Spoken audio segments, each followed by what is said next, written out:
everybody, welcome back to Comedy Pinata. Again, we're normally at Zany's. There's some stuff going down, so we're in the offices across the street. Before I get into it, credit cards, student loans, mortgages, car loans, hospital bills. Do you know you have a lot of rights? If any of these go to debt collectors, that's right. Consumers, not debt collectors, have a huge list of rules they have to abide by, and that's where the law firm SueTheCollector.com comes in. SueTheCollector.com is a national consumer law firm that only helps consumers. The lawyers at Sue the Collector have helped literally thousands of people turn the tables on debt collectors, put an end to illegal harassment, abuse, and repeated phone calls that many people find themselves subjected to through no fault of their own. The lawyers at SueTheCollector.com can help everybody in all 50 states, won millions for consumers over the years, and have canceled over $1 billion in debt. That's $1 billion. Right now, they really want to speak to anyone that's had their car repossessed. Did you know consumers do not have to allow repo men to take their cars against their will? In most cases, you can actually legally refuse to let them take your car if you've ever objected to a car repo and they still got your car against your will. You may be sitting on a very valuable case. Don't say anything. Call Sue the Collector's office right now, 1-877-BAD-REPO or 1-877-223-7376. Again, that's 1-877-BAD-REPO, 1-877-223-7376. They're over right now to take your call. That's 1-877-BAD-REPO. Here we are. I could not do that. Do you realize how many? I could not. I would be like, it's a 2-minute sleep quiz. Go to Helix Mattress. I got one and I liked it. But man, I could not be doing a fucking read in front of people. I'm so bad. I have to do fuck it. Ladies and gentlemen, Bert Kreischer is joining us today. The Machine, and of course, from Bustin' with the Boys, Will Compton, and our co-host, Chance Willie. Bert, Compton, thank you. By the way, new father. New father. Just had a baby. From having a newborn, also recovering from 420 yesterday. Oh my God. Okay. I was up a little late last night. So this is like 6 hours away. This is what Kreischer calls a Monday from 3 to 4. Yeah. Oh, dude, let me tell you something. Did you do the thing when you had kids? You're like, I remember saying, my kids will never see me with a drink in my hand.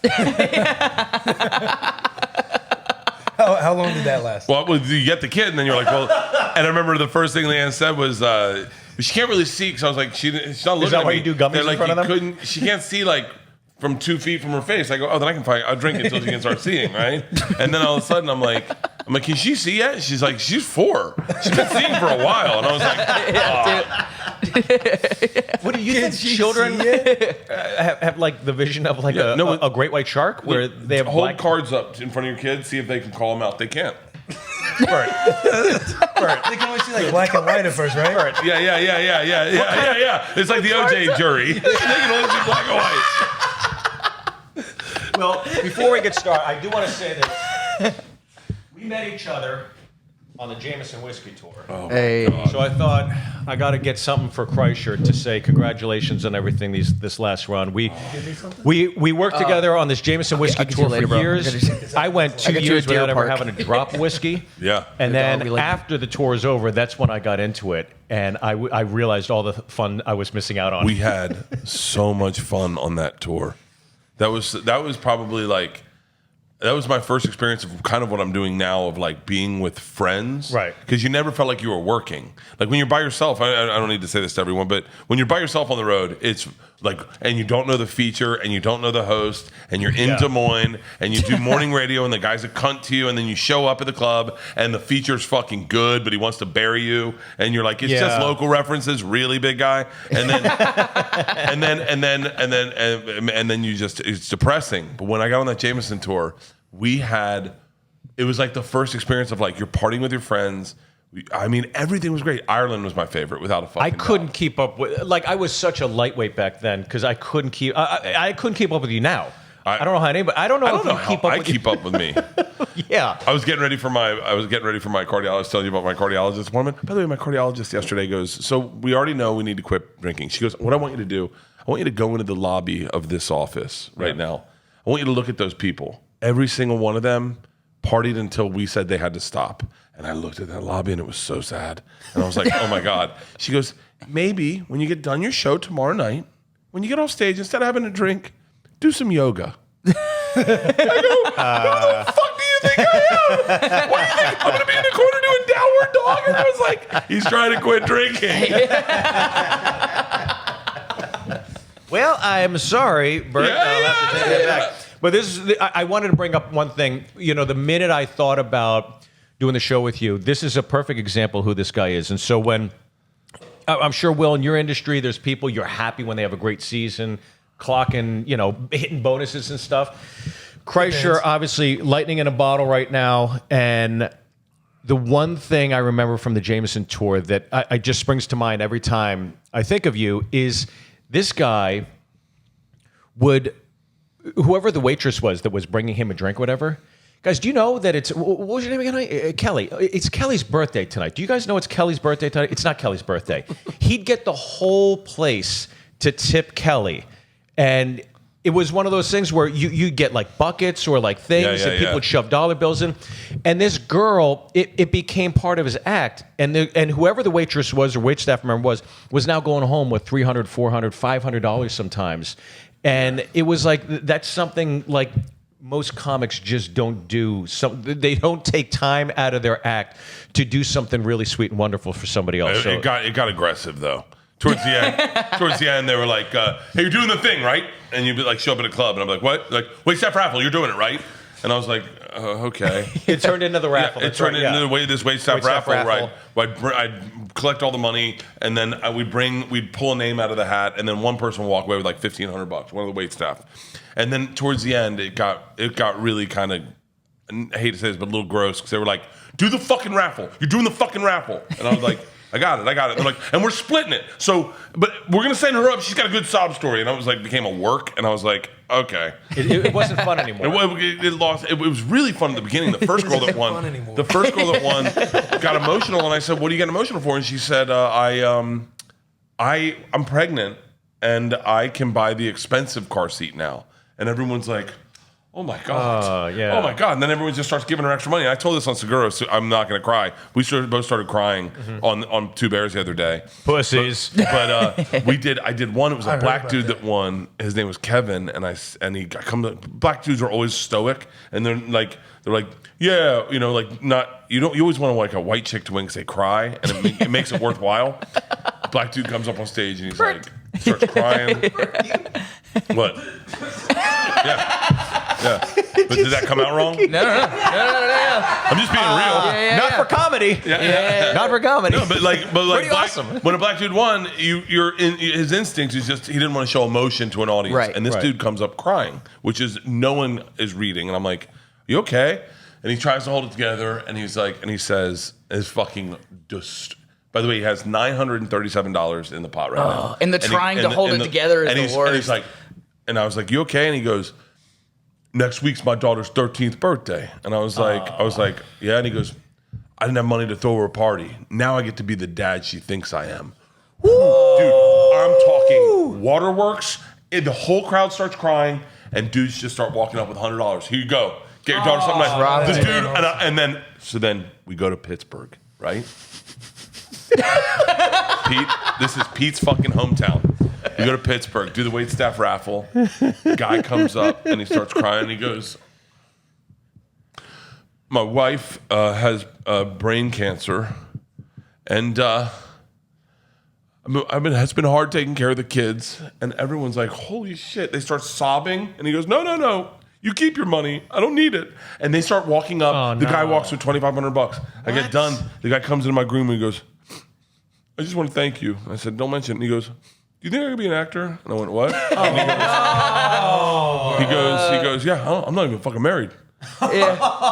And I go, "What?" And he goes, "Do you want some of this money?" I was like, "No." God. Oh my God. Where do your jokes come from? Yeah. He was like, and I was like, "Oh my God." And he was like, "Yeah, it's pretty good. Hey man, call my name again. I'll make more money." And I was like,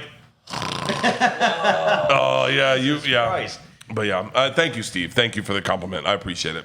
No, please, of course. And Will, I mean, in your industry, are you... Yeah, what do you do for poor people? Do you...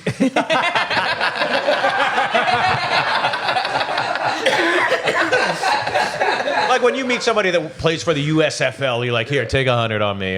But in your industry, is crying, getting emotional... Like when you win a big game, that's kind of expected, I guess, maybe? Yeah, I mean, there might be a couple guys who but... cry. Like Debo Samuel was on the bench last year after they lost in the playoffs, and he was crying. Are you just talking about dudes who cry? We just talking about getting vulnerable and crying?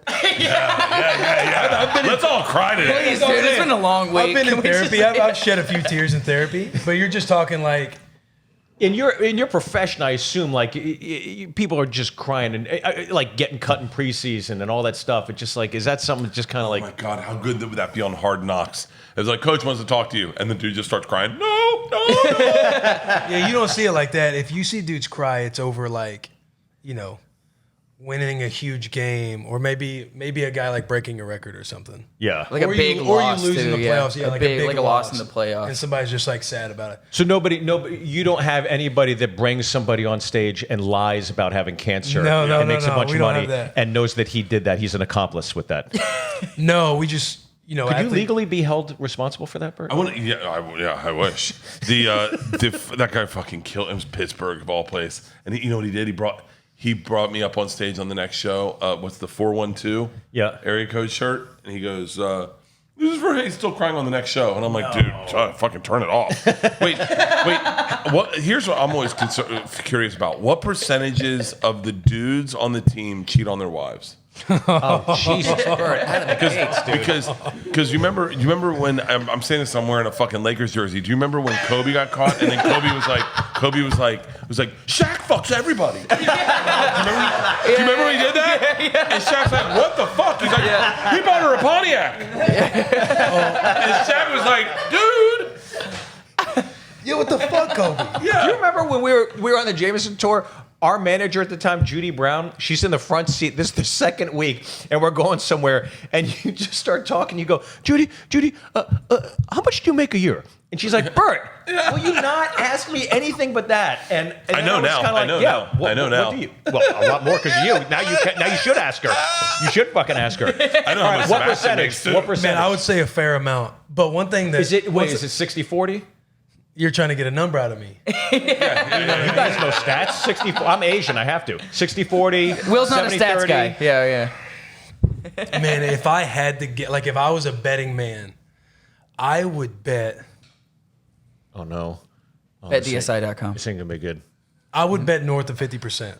Oh, 50. Okay. Really? Yeah. yeah. Let's. Okay. But here's the thing. Like, one thing that like the locker room will be get caught up talking about too is like, yo, how often do you think baseball players do it? Because baseball players on the road the entire right? year. Yeah. And think if you're like a pitcher. Like, think if we're like the start, like 4 to 5 pitchers. Right. You go 4 or on 5 one day, days off, we're getting drunk, hanging out in the city. Yeah. That's right. And then Bert goes, I go. But everybody, like, if you're a pitcher, dude, on the road, you've got to have something in. And baseball players more than like NBA players can just walk around like low profile. Right. You know what I mean? Right. Yeah. We've all seen For the Love of the Game. That's interesting. We've all seen For the Love of the Game. Kevin Costner. Because you guys were just gone. Like, you guys probably fly Saturday. You fly Saturday and you're back Sunday. You're back Sunday. Not that we're trying to figure out how we cheat on our wives. Yeah, no. Yeah, but Right. logistically, you could do it. Yeah. That's fucking. How many close calls have you had where chicks tried to? I have the best not cheating on my wife story ever. How many close calls have you had where like someone was trying to fuck you and you had to be like, I'm sorry, I don't cheat on my wife. I've had close calls, and then I come home Sunday, and my wife's like, "Geez, will you just help out?" I'm like, "Hold on, you want me to take it the fuck? You want to see what I walked away from? You want to see what the fuck I didn't do? Yeah. You take out the fucking trash." I had a chick on Cowhead's cruise. Ready? This She is doesn't take out the trash? I took out the trash. And furiously jerked off to the picture. Meet me by the trash can. Where's that clown makeup? So what happened, dude? You better have those fucking clown shoes on when I.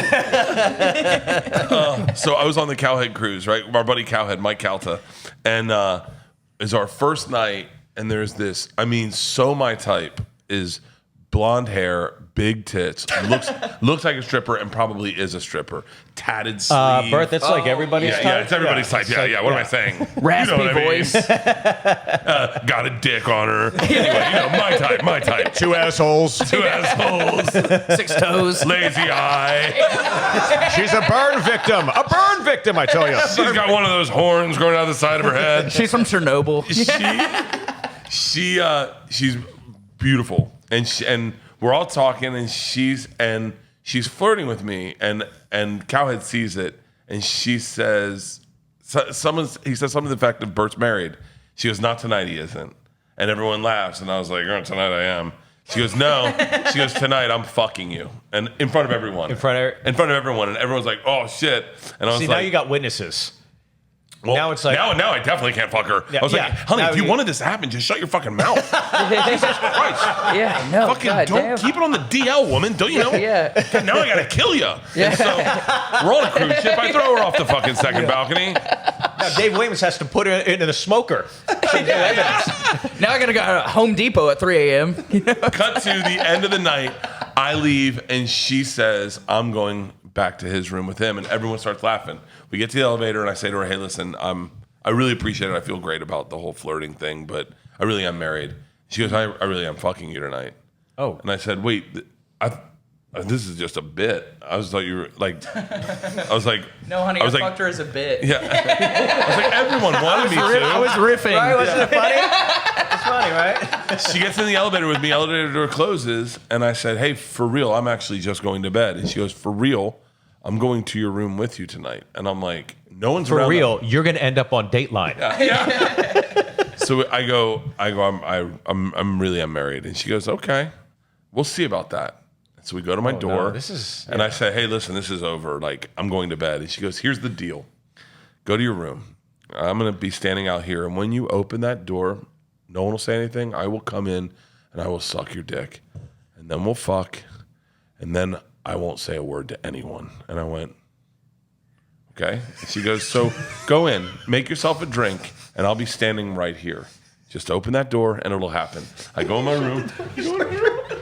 I go into my room. I shut the door. I grab a drink and I sit crisscross applesauce at the door and look at the shadow of her feet. Just going like, go away, go away, go away. Like she's go the Babadook. away. I'm just like, go away, go away. I woke up the next morning on the floor next to the door. I opened it. I was like, she's gone.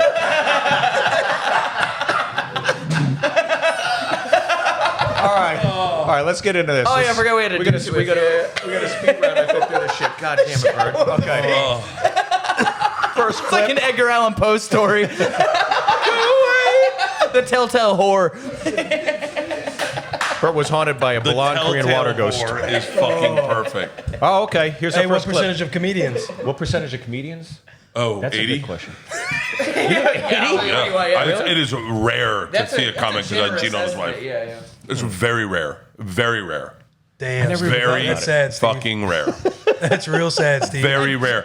I'm the guy. It's so rare that when I said to Steve, "What have you ever had a close call?" I went, "Oh fuck, did I just fuck up his marriage?" He's like, I "Well, know. Bert, actually, we've been talking about this. Yeah. No, I dodged some bullets for sure. I've done some bullets." I'm like Wyatt Earp at the end of the movie when he's shooting in the fucking ravine. Steve and I are like Pulp Fiction, and though I walk through the valley.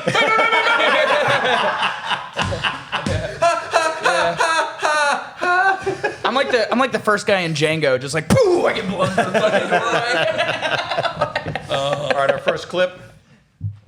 Bobby Lee. Hey. Oh, not a fan. A lot of smoke and mirrors with this guy, but let's watch it anyway. Smoking mirrors. Here's some headsets.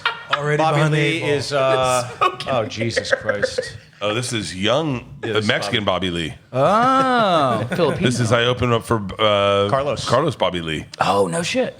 So you're just gonna say, hey everybody, come on, Houston, you guys ready to see our first dancer, Yellow Rose, however you want. However. Houston, let's go. Let's hear it for Yellow. That's great, that's great. Now listen. Yo, so sound. Is he featuring Back right there? All right, he's gonna announce that music's gonna play. You got a song? I said, told you what song, but you got one? He's gonna play some bullshit. Watch. Come on, guys. You guys ready to see this? Come on, everybody. Let's go. Yellow Rose. Yellow Rose.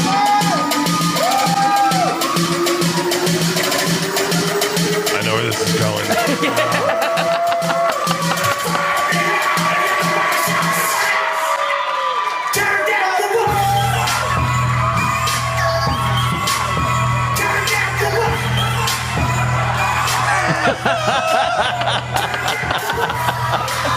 Oh my God.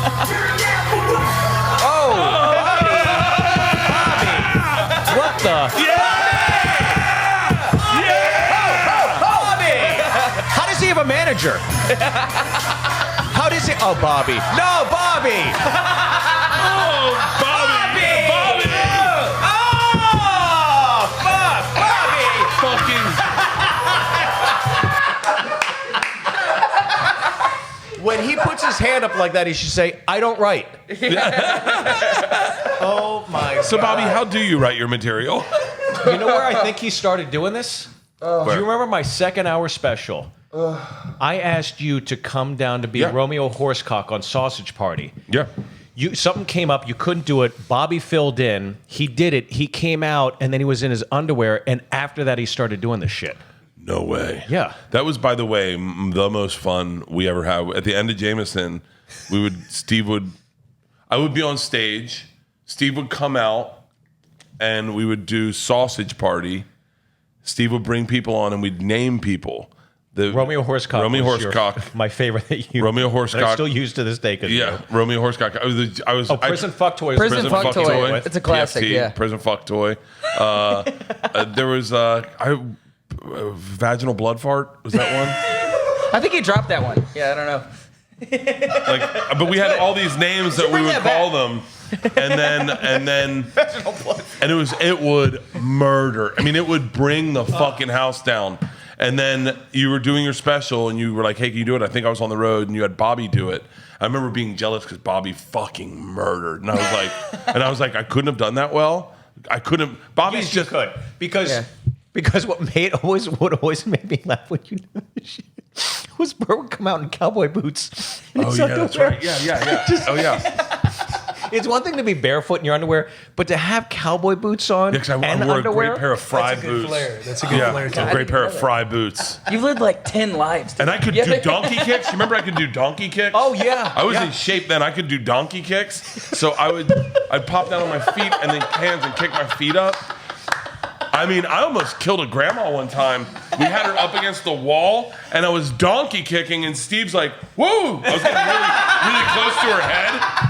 I'm just sitting there going, "Don't die, lady. Don't turn it down. Turn it down." Bobby Lee did this on the goddamn Comedy Jam for Comedy Central, and so we all did this comedy show, goddamn Comedy Jam, and he was on the episode with Tiffany Haddish. My wife and Tiffany Haddish's grandmother worked together. My wife knew Tiffany Haddish's grandmother very well. I think she just passed, but she knew her very well, and so adversely she knew Tiffany very well. My wife did. Before Tiffany blew up. So Tiffany's on, she's doing Rolling Like a River. And so we watch it. This is before school. My girls are in like 5th grade and 3rd grade maybe, I'm guessing. And we're all sitting in the thing before they go to school to watch Tiffany, and my wife is crying watching Tiffany. It's Tiffany was so good. The next one's Bobby Lee. And I go, oh, Bobby's really funny. I actually saved this clip on my Nest Cam because it was so funny. Bobby comes out and literally shows his dick. And my daughters are 5th grade and 3rd grade. And I am crying laughing. And my daughters are like, what is this? What is this? Because they can't see. I'm on the floor rolling around going, it's his dick! It's his dick! And my wife's going, how do I turn this off? How do I turn this off? You had a universal remote. Like, And I stole the Nest Cam and I sent it to Bobby. I go, dude, you started my day perfectly. There's a power in having a small dick and showing it to people. Oh, yeah. There's a real power. Well, Ken Jeong's been working for 20 years because of it. Dude. He said Asians back another 3.5 inches at the minute he jumps out of that trunk. When Ken That's what I'm Jeong- saying. I feel like it's a bit that, it's a tale as old as time, right? Wait. No, I love this. That Genghis Khan is one son of a bitch. Needle dick. I think he's doing this all because of his dick. Every generation, there's some Asian that's confident enough to run around like this and show their dick off. It's a tale as old as time. It's a tale as old as time. Well, I'll tell you. Do you remember the first time my wife comes on the road with me? First time There's so much to this story. We're in Milwaukee. Hold on. We're in Milwaukee, okay? We're at that comedy cafe, the one that was like all mobbed out. Do you remember that? Yeah. Okay, so you are indulging as we always do, right? Yeah. This is my wife's first time on the road with me. I just met her, and I'm really into her, okay? So the show finishes. We're in the showroom. Her little sister comes because she's going to school there. She's freshman she's 18, right? We're sitting there. The door comes open. Kreischer, cowboy hat, cowboy boots, butt naked. And my wife looks at me and she goes, her little sister's like, God, the jaw drops down. 18. Keep it going. And then my wife looks at me and she goes, "Is it always like this?" I go, "With him, it is. Yes." Yeah. My favorite story is his wife comes out. We go to Minneapolis like 2 weeks after, and her family's from Minneapolis. Dude, that was the best night. And they come out to meet Steve, and Steve says to me, "Hey man, we're sitting in the back by the green room," and he goes, "Hey, can you hang out? I don't know them. I'm meeting for the first time, and I know that." If you're here, you'll talk, and at least it'll be like a rodeo clown. Like, you'll talk, and then I don't have to worry. I don't have stress. I go, sure. And as they're walking up, I go, do they know you're Asian? And he goes, what? And I go, do they know you're Asian? Or like, do they think you're white? Because your name's Steve Byrne. Are they going to look at me and be like, hey, nice to meet you? And he goes, motherfucker.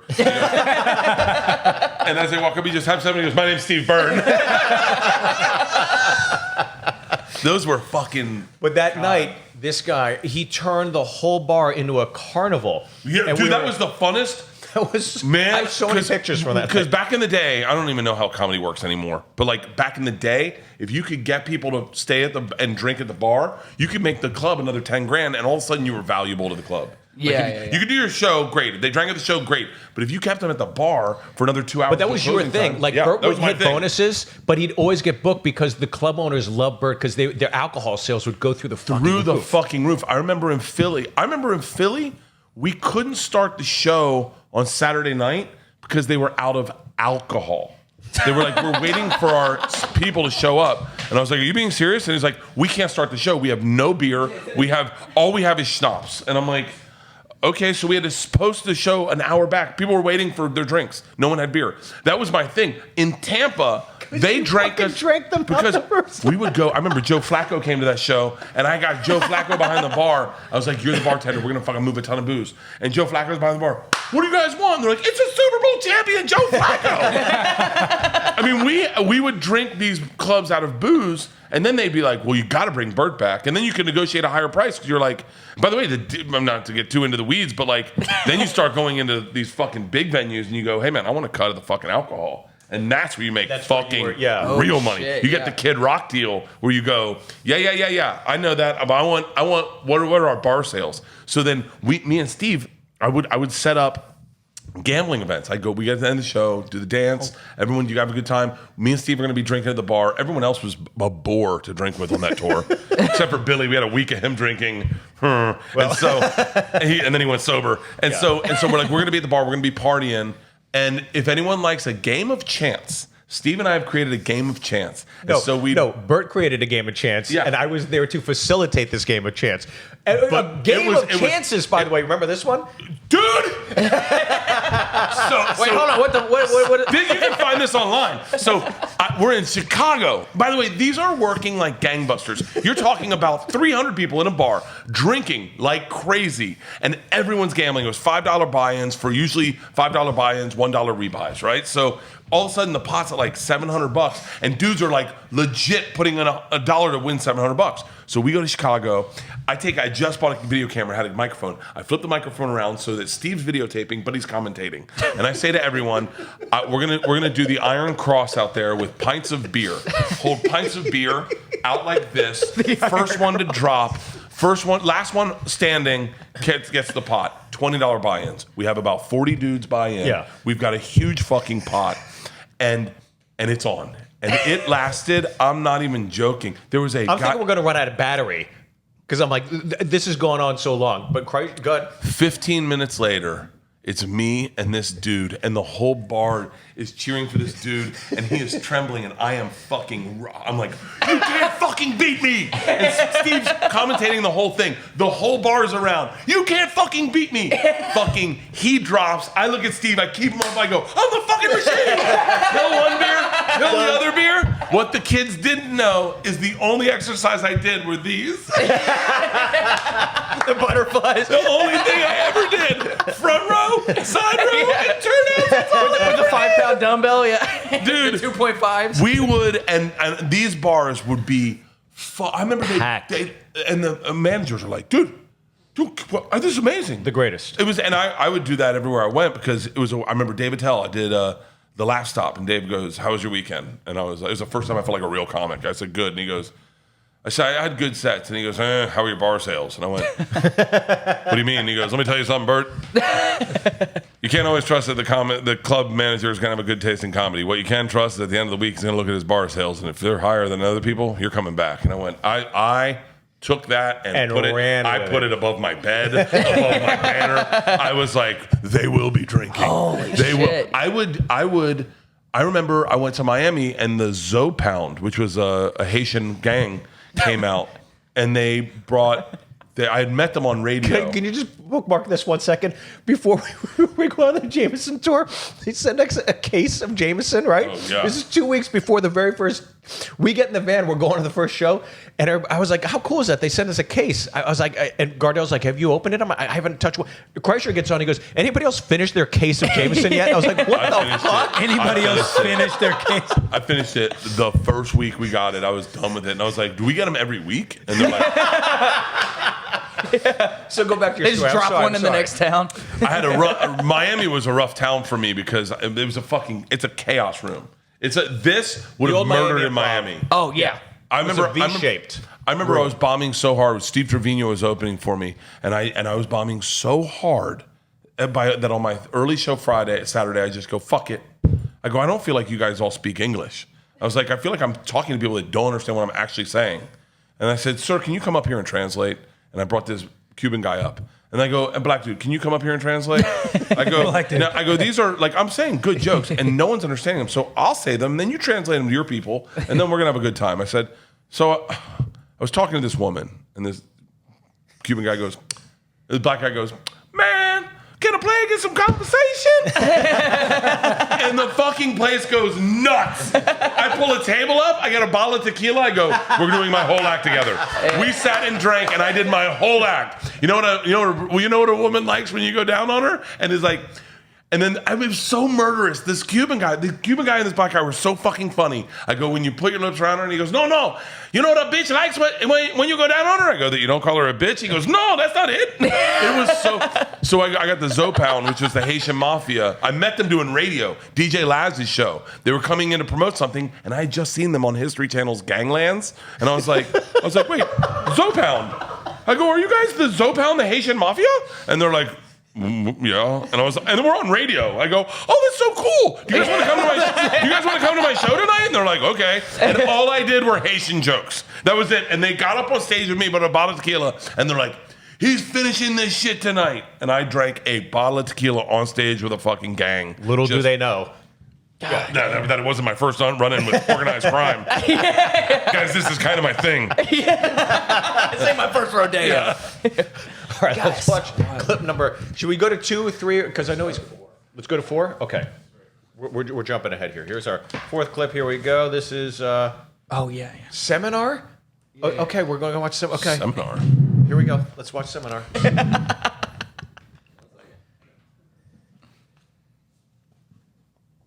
Do you ever see the Chelsea Handler sex tape? Excuse me. Is there a Chelsea? No. She did it. It was really funny. I think I'm accurate on this. I'm not being disrespectful, but she made a tape for comedy clubs for them to watch, like back in the day. She was like, I want you to watch my stand-up. And then she put a video of a sex tape, like a mock sex tape of her getting hit, some guy fucking her from behind, and put a clip of it in the thing, thinking like, if any, like we'll find out if they watch my fucking tape. Yeah. And it was fucking, it's so fucking funny. I thought it was hilarious. And then someone tried to use it like, this is a real Chelsea Handler sex tape, which it kind of, see if you can find it. It kind of looked like it was, but it wasn't. All right, let's watch Seminar. Who the fuck is this? So this is some like. Okay, here, let's just watch. Yeah. Yeah, we'll watch it and then we'll set her up. Oh, you're so pretty. Oh my God. What's your name? Wow. Start it over. Yeah. What the fuck?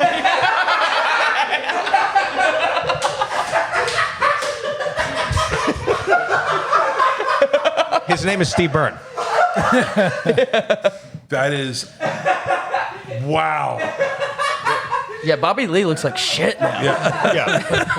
He's got his clothes on. It's not funny. pretty. Oh my God, that girl's What's your Asian. name? Rachel. Are you with George? Yeah. Oh, you should not be with him. You should be with me. I love you long time. Come for the seminar. Man, you're so pretty. Oh, me so horny. Me so horny. That guy deserved That needed to happen. That He needed to deserved happen. that. That'll do it. It's, by the way, the only thing the most upsetting thing is the guy didn't kick his ass with kung fu. That would have been great if he was Beat him like a white man. Thought my man was wearing glasses. fucking. Yeah. Well, those are the fucking Yeah. like 1942 Coke bottle. Asian- But why is that a stereotype? Did Asian people wear glasses a lot? I don't know. Yeah, why? That was like, always in the Bugs Bunny ones. Remember? there's certain stereotypes that I know that are stereotypes. I know they're offensive, but I don't really understand how they showed up. I would love to get to the etymology because I know Mickey Rooney wore those glasses in a Right. movie. Right. So did Breakfast he at put them Tiffany's. on, and then that became a The stereotype, standard, yeah. probably. And then Bugs Bunny gold like apes standard. it from that, and then how beautiful would it be to be this comedian and be absolutely oblivious about the world around you? Yeah.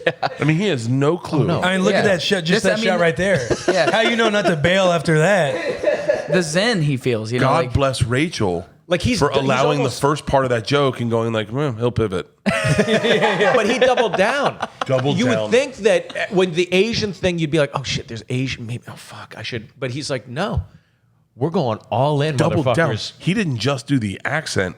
He put the glasses on. And then he fucking pumped. Yeah, and Steve made a great pumped in point. front of This her. is where she gives him the Jada look right Yeah. here. She This gives is him the her Jada looking look. at him. George. Yeah, this is By the, the way, exact moment. I don't normally defend people beating up comedians.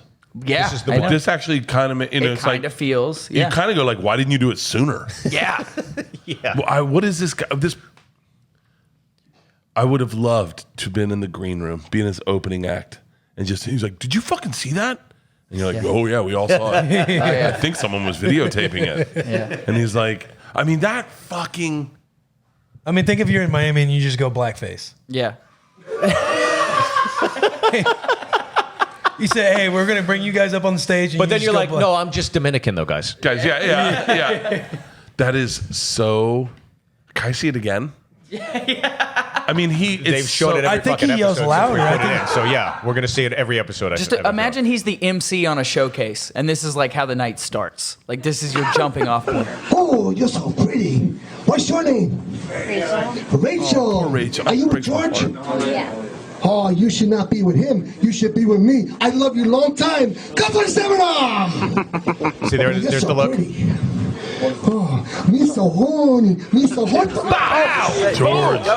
Full pony. Full ponytail. Full pony. Georgia Yeah. got one right on the jaw too. Yeah. I think he did. Well, the guy in glasses, he couldn't see a fucking thing coming. The guy's literally blind. He punched Mr. Magoo.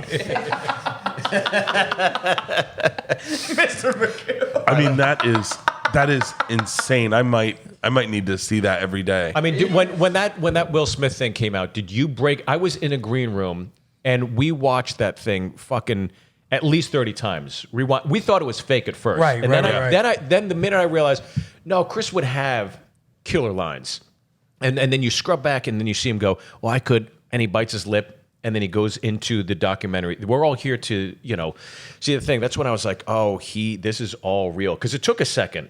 Because Oh, yeah. your dice, it was like my Zapruder film. You're like going frame by frame trying to figure out if that was real. Yeah. And then people are like, he's kind of like leaning with the shot. It's like, no, I think at the moment he was halfway there, he realized he was getting swung on.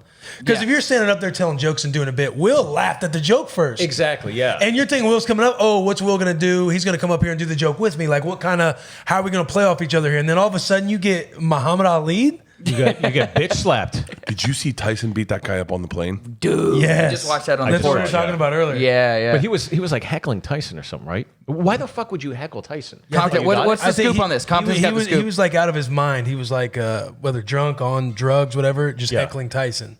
Because in our group chat, we were all kind of just bantering back and forth. Like somebody made the comment, like white dudes have the most courage when they're drunk. Yeah, man. I looked at Steve. I was like, right, Steve? And you're like, oh, I'll take this one. Wait, how woke is a locker room? What do you mean? Like, I mean, I would imagine, like with comics, anything flies. Anything flies. You can say The most, if you're with comics, you can say the most offensive thing. No one will take offense. I mean, like at all. Oh, bro, an NFL locker room is just a melting pot of different cultures. Like everyone's joking on each other. Everybody's saying, everybody's talking shit. Yeah. Everybody's saying light black, dark black. Yeah, just a melting pot. A field goal kicker. White guy. Yeah, white. Parentheses white. A couple Samoans to pick off some interceptions. White, black, light brown, dark brown, high yellow. Just everybody stand in like a shade, so you create like a vignette of colors. But no, jokes are flying all the time, every day. Oh, that's good. That's I would I one of the hardest I've ever laughed is thank you. Thanks to you. Yeah. There's a guy who I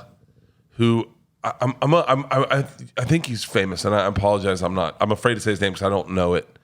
So I think he's famous. I think he's a big MMA commentator. So he rescued one of Michael Vick's. No. He rescued one of Michael Vick's dogs, right? Yeah. And so then he organized the protest of Michael Vick coming back to the NFL. Right. So him and 100 people, Michael Vick's first game, stood outside the bus before they left, and they had signs going like, and they were chanting, and I just couldn't stop giggling. I'm not saying this right. I couldn't stop giggling at what the inside of that bus must have felt like. The only person that was like, I wonder what those signs say, must have been the place kicker who gets in no trouble. He's like, what do you think they're protesting, guys? Everyone on that thing's like, I don't know, man. Don't look. Everyone's like, don't fucking look. I don't know. It's got to be something. I did something. And he's like, hey, Mike, do you think it's about you? He's like, yeah, I'm sure it is. What year was that clip done? The Michael coming to my seminar or Mike Tyson?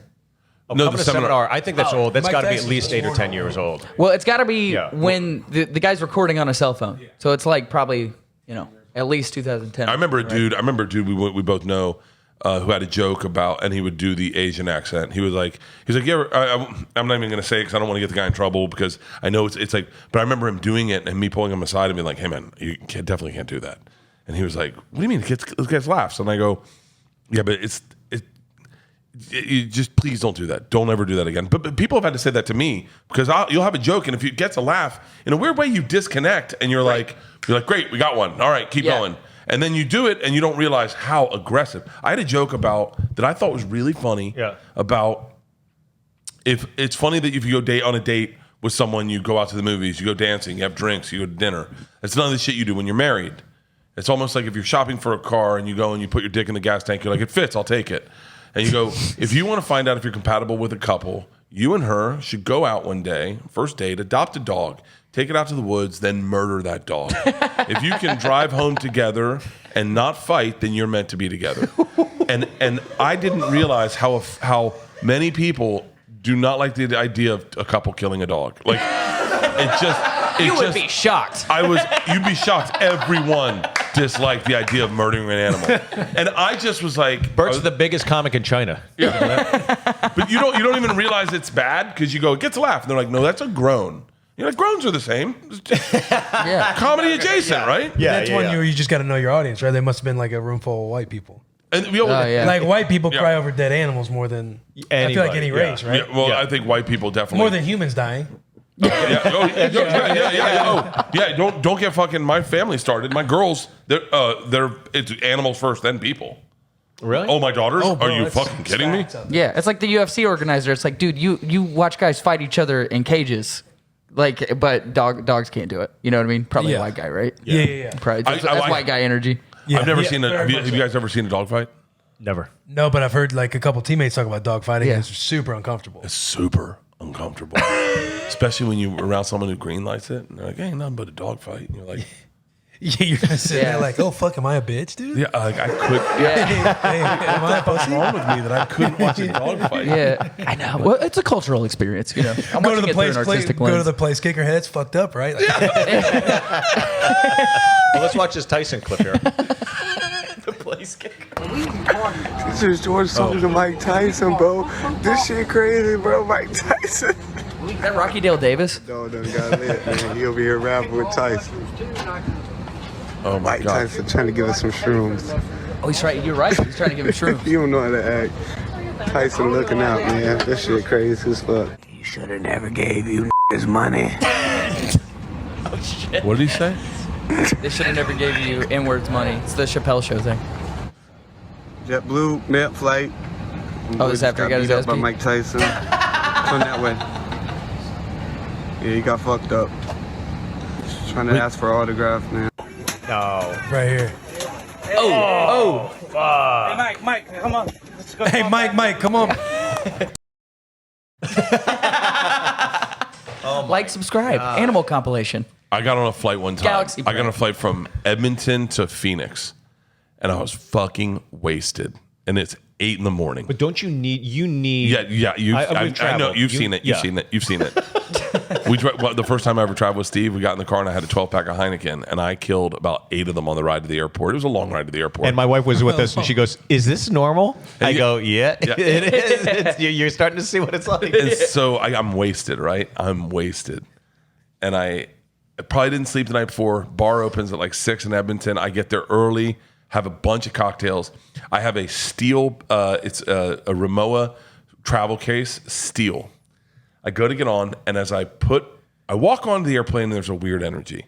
I'm sitting in first class. I go to put my steel briefcase into the thing, and it slides, and it lands on a dude's face. Oh shit! It breaks his glasses and breaks his nose. Oh, no. And he loses his shit on the flight attendant. What? He goes, "This is your fault, you fucking cunt. This is your fault. You set this up. You set this up." And I'm like, I'm fucking wasted. So I'm like, I go, "No, I did it. I definitely did it." And he goes, no. And he starts losing his fucking mind. No one can afford these glasses. Now it's Canada. Now the thing in Canada, all comic knows, great merch sales, but you get it in loonies or toonies, whatever the fuck money is. Loonies, yeah. Yeah. So you're gonna walk away with $7,000 in toonies, right? In your pocket, you have $7,000 in cash Like from Pac-Man selling shirts. Fever, yeah. Yeah, Monopoly money, you're right. God damn it! Fuck! And they shut the doors, and he's losing his mind. And I'm hearing him, so I'm in front of him, and he goes, "No one can afford these glasses on this plane." And I turn around and I go, "Sir, we're both sitting in first class." I go, "It's my fault. I apologize. Please let me pay for your glasses." And he goes, "You can't afford it." And I said, "Let me try. Give me a price." And he goes, $2,000. And I pull out $7,000 and I peel off 2. Everyone in first class is like, "Who the fuck is this guy?" I peel off 2. I give him an extra $500. I go, "This is for your troubles. I sincerely apologize." The energy's shifted now, right? I go up to take a piss. 20,000 feet in the air. All right, you ready, motherfucker? Are you ready, you son of a bitch? Get some more pints. This guy's got 10,000 Poonie Toonies. I go to take a piss, and the flight attendant gives me a double jack on the rocks, and she goes, "We've been having a problem with this guy since the second he got on the plane, and you giving him money is the first time he shut up. Thank you." And I was like, "Okay." So I sit back down. The guy comes up. His nose is fucking broken, and he's like, "Sorry," whatever. He's like, "They're not $1,200. They're not $2,000 glasses." And I was like, "What?" And he goes, "They're not $2,000 glasses. They're $500." And I went, "Okay." And he gives me my money back, and he keeps $500. I go, "All right." So we land. Cops walk onto the plane, and I'm like, I am fucking dead. They grab this dude and they pull him off the fucking plane. Ooh. He got his nose broken by me. I broke his glasses. I mean, I did all of it. And they grab this guy and they pull him off the fucking plane. And I'm just like, oh. Do you ever see like a great white shark swim by someone and they're like, oh? I was like, fuck him, man. Karma, bitch. God damn. Well, we always have our last. Let's see what's happening. Hold on. This is our last clip. We always show one clip. It's one of us on the panel. I don't know who it is. I never know who it is. And it is. Oh, it's a clip of Bert. All right, we're gonna watch a clip of Bert. I wish I knew Will was gonna be here. We could get like if he flew to kick or something. Yeah. All right. Let's watch Kreischer. Just a football player or something. Me covering a punt. Yeah. All right, hit pause. I already fucking hate this. This is early one. I already fucking hate Young this. Bert, dude. This is young Bert, and this is the reason Is I this your don't wear first hour? shirts. This is the reason I don't wear First shirts hour. on stage. If you see, it's all soaking wet right here. Now, were you an alcoholic back then? Like, how has your alcohol changed over the years? I wasn't. Let me field this. Yeah, please. Oh, Yeah, how's your alcoholism changed over the absolutely. The years? defense rests, Your Honor. Yeah. Yeah, 100%. I was wearing bracelets. All right. In I here? like to watch that. Did you I know? just found this out. Now look, I'm being honest right now. I can do this. Okay. Oh my God! Hit pause. No. Listen to how high my voice is. Oh, yeah. You can hear how young you are here. Hi, guys, I'm being honest right now. By the way, I'm going to tell you this. You sound like Jordan I Peterson. wrote this joke with Dr. Ken. Is the first time I wrote the beginning of this joke, and the second part of the joke I wrote with Steve. No shit. Yeah, really? yeah. Oh. And the act out is Bobby. So. Sometimes when white people are honest, it sounds like racism, but Jesus, look how skinny I am. Wait, what is this? just kidding. This I just found this out. Now, this is just for the white people, the Mexicans, and the one black guy, okay? What am I, Ralphie May? So Asians don't answer this. Did you This know? is true. And tell me if you knew this. Be serious. Be honest. Did you know that Japanese people cannot understand Chinese people?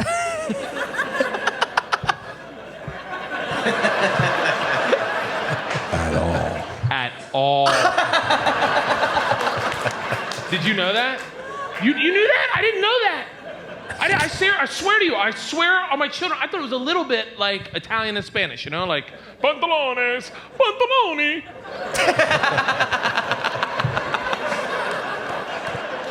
Or like accents like South Carolina and Georgia, you know, like, how y'all doing? And then squeal like a pig, boy. Like, I like New York and Boston better. I swear to you, I'm at an airport, right? And there's this Korean dude, and this Korean guy is losing his mind in Korean. Now, I don't want to do a stereotypical Asian accent, but I have to impress to you how serious this moment is, okay? And I don't know Korean, but this guy's at the front of the security line, and he's going like this.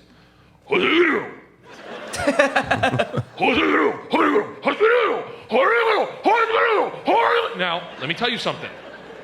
If you ever see a man of color screaming in his native tongue, you run. Because that means that something's going on so real, he doesn't have time to translate. Right. Like, I know a little Spanish, but if I fall into a tank of sharks in Mexico, I'm not going to be all, ¿Dónde está? I have makeup I'm on. screaming my native, help! I don't want to die! So that's what this Korean guy is doing, right? He's going like, everybody, quick, run, Godzilla! I have the bird flu! Bird flu. I don't know what he's saying. Wow, that aged COVID. oddly, huh? Help! I have a bat in my bag. Turn to run. Wham! I bump into Another Asian dude. which may not seem weird to you guys, but I was in Iowa, okay? It was back Like when seeing Asians weren't two everywhere. midgets in one day that don't know each other.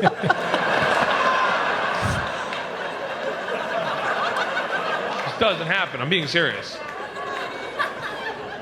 So I look at this guy and I go, what's he saying?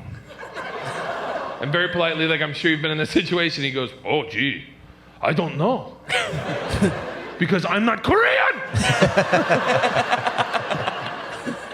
But I didn't know there were different languages, so I just kept staring at him like, I didn't ask what you are. What's he saying? Kind of. He's like, I don't know. I'm Japanese. I'm like, calm down, buddy. It's not like you're wearing a Rising Sun bandana. Covered in Hello Kitty, then I'd know. Jesus. What's he saying? Kind of. Your word for bird or Godzilla. Did you hear the root of that in there at all? The root. It was an awkward situation, to say the least. But now we know, right? So that mistake will never happen to you guys. And that's how you beat racism, I think. I don't know. That Journey. that joke I wrote. What's the matter? I thought you were saying tornado outside. Oh yeah, that happens sometimes. I wrote that joke. I was at the Ontario Improv with Dr. Ken, and we were in the green room, and there were two older Asian people fighting with the bouncer in it was Japanese. I didn't know that. And I said to Dr. Ken, I think your parents are trying to get in. And he went, those aren't my parents. But it was like, the hallway in the Ontario Improv. And so it was like at the end of the hallway and they're fighting with a bouncer. And I just assumed two older Asian people, if they're in the hallway, they must know. And so I go, I think your parents are trying to get in. And he goes out and he goes, those aren't my parents. And Your ancestors are here. I said, oh, okay. And I said, what are they saying? And he goes, I don't know. And I said, well, what are they saying? And he goes, I don't kind of fucking know. And I The good news is he's not friends with Ken, but he got 5 minutes out of it. Yeah. And so I went on stage that night and I just said very candidly, I go, did you guys know that Japanese people can't understand Chinese people at all? And everyone started laughing. And I was like, is that it? Did you guys know that? And then everyone knew it. I didn't grow up in like a very diverse culture, so I didn't know that. I also didn't know that about the Middle East. That's why they have so many problems in the Middle East. No one speaks the same fucking language over there. No one. Right. I thought it was like one language and then it was all accents off of it. So then I'm in an airport with Steve. We're in fucking Iowa. And we're going through, and there's an Asian guy at the front. And I'm like, I said to Steve, I go, what's he saying? And Steve goes, I don't know. And I go, what kind of? What's he saying? And Steve goes, I don't kind of know because I'm not kind of Japanese, Bert. And he goes, I don't even speak Korean, Bert. Okay. That was a big stretch of my career where I loved talking about race. I loved it. It was my favorite thing. There was a period of time where I felt like you were the go-to because you were fucking fearless. I loved it because I thought it was like a great way. Then it was like, all of a sudden, I'm so glad I kind of pivoted out of that because I guess now I just talk about my fucking kids and them being stupid. Some guy was like, I said something the other day and he was like, hey man, I don't want to hear your take on politics. I didn't even have a take on politics. He's like, just talk about your stupid fucking kids. And I was like, easy, buddy. Christ. It's like I feel like you're the porn director going, just suck the cock, whore. Suck it. They can't even see yet. When did you start to pivot from the racial humor? During The Machine. When I learned how to tell a machine story, I found that I liked telling stories. Like I could break down that clip. What is that? 4 minutes? That's a 2-minute clip. It should be a 2-minute clip. I take so much time. It was a Dane Cook thing. Dane took time with bits, and I think a lot of us borrowed from that concept of not getting to the joke and playing around inside the joke was part of the fun of the joke. But I started telling the machine story. It's a 13-minute story that is 13 minutes. And I started realizing, I can sizzle a lot of shit down. And I didn't think my strong suit was race. I never really had a good perspective of it. I kind of had like blind spots of certain things. That's what made it fun. Yeah, well, it's like naive kind of like mindset and just you on stage too. You're bringing such a bright cadence, to it. So it's kind of like, he gets a pass. I was very naive to everything, and I loved learning. And so I would take things. It's like Miami. That's why I love Miami. Is I bring two dudes of color on stage and kind of be fearless, but at the same time, it's like it's also whatever rose-colored glasses you look through while I watch it, you can either be offended or love it. Right. Like I had a joke one time that got protested in Dayton, and the joke was, I love Michael Vick. By the way, the guy's a fucking human highlight reel. Okay, have you ever seen? Incredible. The guy's fucking. He changed the game. Incredible. I mean, he really did. He really did. Let's be real. Let's keep it real. That was what that was the big fight on the cabin that we had to edit out was Miss Pat and Kaylee Cuoco was Michael Vick. Oh, really? Yeah, because Miss Pat wears Michael Vick jerseys to Atlanta to the games. Yeah, she wears a Michael Vick jersey to this day. Call Miss Pat. Who's your favorite player ever? Michael Vick. Michael Vick. Yeah. And does she get booed going into the stadium? Like I feel like that's like a no. I was gonna say in Atlanta. Yeah, people don't understand. White women don't understand what that era was for people in Atlanta. And white women also don't understand. This is why I don't talk about race on stage because what I'm about to say is probably the most ignorant thing you're ever going to hear. We pivoted back into it. Yeah. What white women don't understand at times is that the Michael Vick story is larger than dogfighting to the African American culture. Yes. It is more about redemption because white women refused to give him let him pay his toll to society. Yes. He went to prison. He did his time. He did more time than anyone that has ever done that crime has done. Right. He had the books thrown at him, And then when he Lost came back, everything. he lost everything. His kids couldn't have a dog. I mean, and look, he did horrific things, but they wouldn't forgive him. Right. And for Miss Pat, someone who spent time in prison and sold drugs and committed felonies and shot a man and done all the things. Sure. She then hears, I know that you would never forgive me. Like, and that, so we had that conversation on the cabin. It went so poorly, you have no idea, and we had to edit it out, the majority of it. That's the episode I'd love to see. And dude, it was because it was so fucking bad. It was so bad. Not only that, I'd love to see you squirming in a cabin I wasn't in a squirming. thong I was or drunk. something. I was like, drunk, and I was on gummies. Like, Mom, I want to get the fuck out of here. I was drunk, and I couldn't stop laughing because it was so bad. It was so bad. And Kaylee would just say something very like, she said, I think he's an animal. And you, no, you can't say that. And it was like, it was just, everything was, and Joel McHale and I were just getting drunk, laughing hysterically, going like, this couldn't be worse. And we edited it all out. And by the way, probably edit out Miss Kelly Cuoco. That part Kelly right there. Cuoco, We'll edit that out. Whatever Kelly Cuoco, I don't want to fucking get that lady in trouble. But the idea, the complexity of that conversation for me is so intriguing. I find it so fascinating. And then when I started doing this, I started realizing, I could just tell like a good story arc, a few good ending, and I was like, I don't need to. And also, the one joke I had that got protested in Dayton was, do you want to hear something really racist? And that's all the woman heard. She walked out and was like, I'm done. And it was a black woman. But the joke was, they don't make baby powder for black people. It's all white. If you're it blends in. Look, all the white guys are like, what? They can't use our shit? No, because if they put our shit in, all of a sudden they got to ghost ride the whip. Like when we put it in, it blends in. Ride the whip. Yeah. If you're a white guy, by the way, even telling these jokes now that I'm not, that I go, even now I get nervous going like, how to take it out of context. But I go, they should make black baby powder. Call it Magic Johnson & Johnson's. But even still, you could find that joke offensive. And I was it's like, a vaccine it's issue. not fucking worth it. I'd rather just call my wife a whore and my kids idiots. Right. And then just be like, and they're cool with it. And then they're not. Then they're not. Then they got to go to college. And the Magic Johnson & Johnson's, that's I had some really good funny, man. I had some really good ones back in the day. But I fucking... Yeah. I remember one time I was with Segura. We were in the back, and I told him, I said, hey, man, try this as a premise. And it was fucking aggressive. And his eyes, because that's the comedy he loves doing, is that like push the button, I don't give a fuck you. And I told him one premise, and his eyes lit up.